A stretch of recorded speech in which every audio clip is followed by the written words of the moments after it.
Captain's card বিতরণ নিয়ে তামিমের উদ্যোগে উঠেছে প্রশ্ন, আলোচনা ও বিতর্ক।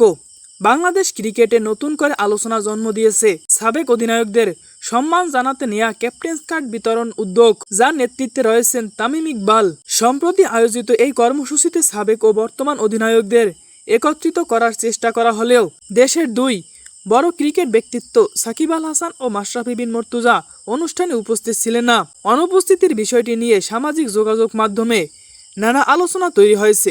কেউ কেউ প্রশ্ন তুলছে, বাংলাদেশ ক্রিকেটের সবচেয়ে বড় দুই অধিনায়ককে এমন একটি সম্মানসূচক আয়োজনের বাইরে রাখা বা তারা উপস্থিত না থাকায় পুরো উদ্যোগটি কতটা সম্পূর্ণ হলো।